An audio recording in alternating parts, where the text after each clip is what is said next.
Comme nous avons vu dans l'épisode précédent, à travers le monde entier, nous retrouvons les 7 entités divines sous la direction du chef suprême.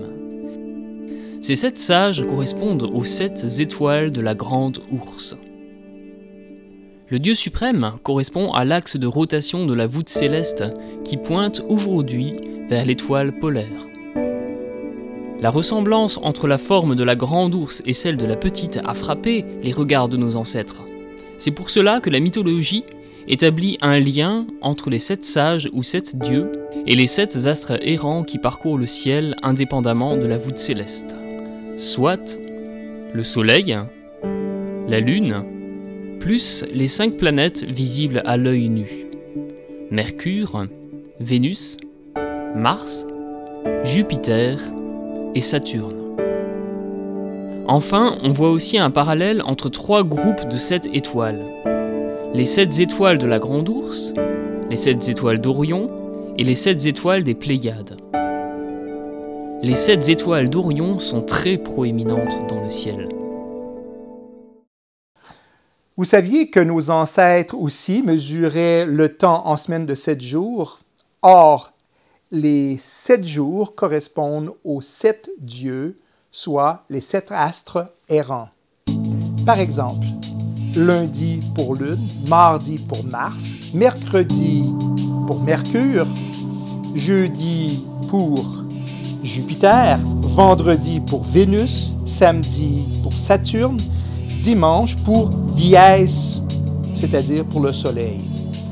En anglais, les jours de la semaine sont associés aux dieux germaniques. Un exemple, le dieu Odin ou Wotan correspond à Wodansday, Wednesday. Ce concept se retrouve jusqu'en Asie. Nous vous avons parlé des 7 sages mandatés par le 8e, l'autorité, le chef céleste. Saviez-vous que le mot pour 7 est relié à notre mot pour sage, sagesse, saper, sève, saveur? Pas évident, hein? Mais commençons par quelque chose de plus accessible. Commençons par le chiffre 8. Dans les langues dites indo-européennes, le chiffre 8 est lié au mot nuit. Regardez bien ce tableau. En français, nous avons 8 nuits. En allemand, achte Nacht. En anglais, 8 night. En suédois ou norse, atta nat. En celtique, hoct noct. En latin, octo noctis. En espagnol, hoco noces. Portugais, oito noit. En grec, octo nox. Albanais, tete nate. Dans les anciennes langues des Indes, le védique et le sanskrit, nous avons Hatha Nak ou Asta Nakti. En perse, Hashta Naj. En lituanien, Ashtuoni Naktis. En russe, c'est différent, c'est Vosem et Nok. Cependant, le mot pour soirée, Veche, quelque chose qui ressemble à Vosem. Si le chiffre 8 évoque la fin d'un cycle, le chiffre 9, quant à lui, évoque le début d'un nouveau cycle.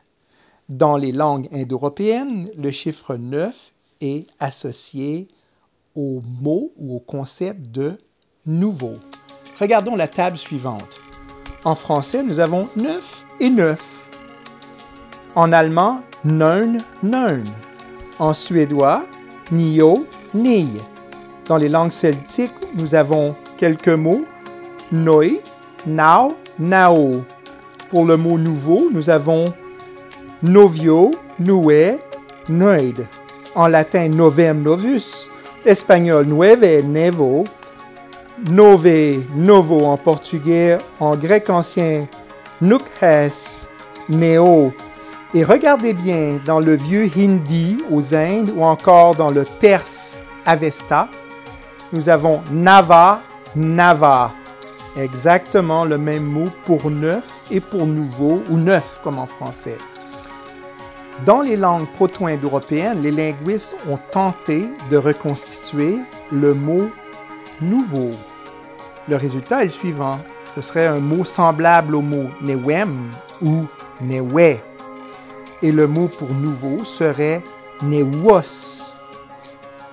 Le mot est très ressemblant au mot « navire ». Regardez bien la troisième colonne où nous faisons apparaître les mots pour « navire » dans chacune de ces langues. Et regardez bien.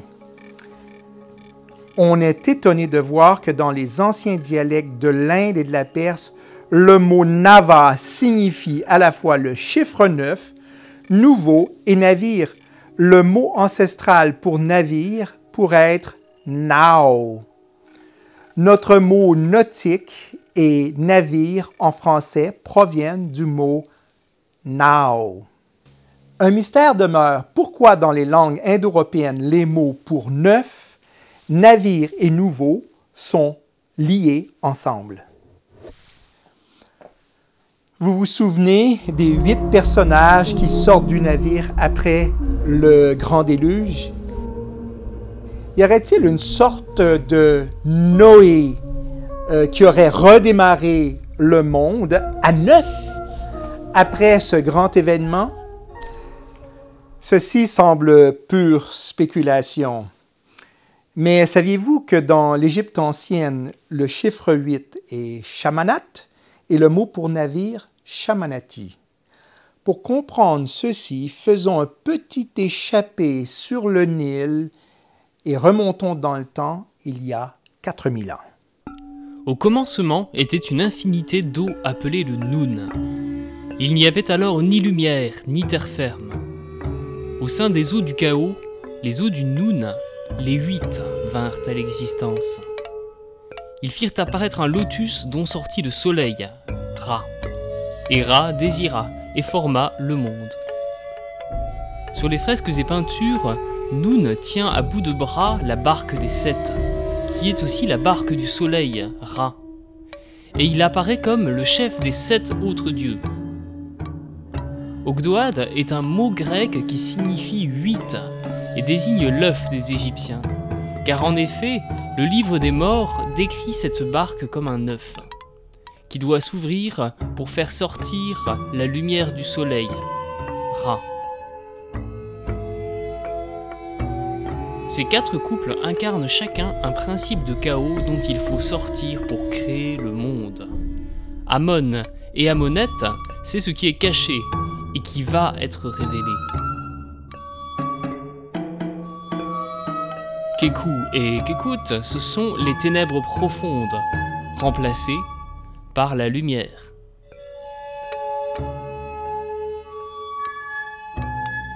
He et Hehet, c'est l'infinité d'espace et de temps, remplacée par une terre au contour défini, marquée par l'écoulement régulier du temps. Noun et Nounet, enfin, c'est le couple de l'eau initiale, remplacé par la terre ferme et habitable.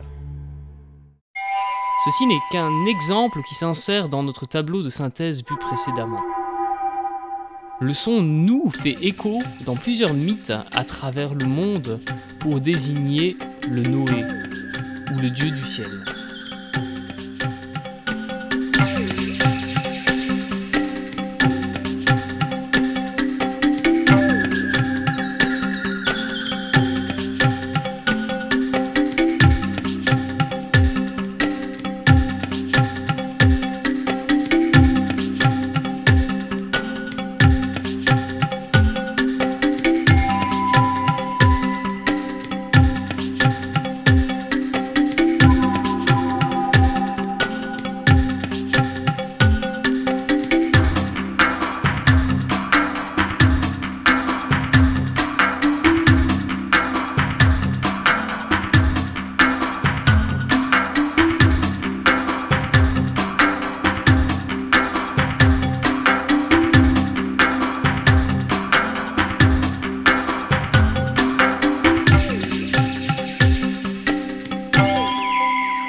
Revenons à notre chiffre 9 dans les langues indo-européennes pour y faire apparaître une 4e colonne avec le nom de Noé. Chose curieuse, certains peuples européens semblent avoir utilisé leur mot navire pour leur Noé. Le Noé des langues germaniques, c'est Noah, comme leur navire Noah. Dans les langues latines, nous utilisons le mot celtique pour navire, Noé. Dans les langues celtiques, c'est parfois Noé, parfois Noah, qui est utilisé pour le héros du déluge. Ces noms viennent-ils du mot navire ou n'est-ce qu'une déformation du mot Noach, c'est-à-dire le nom pour Noé en hébreu? Il y a une chose étonnante, ce sont ces anciennes généalogies celto-germaniques qui remontent jusqu'à un certain Noah, le plus ancien de leurs ancêtres.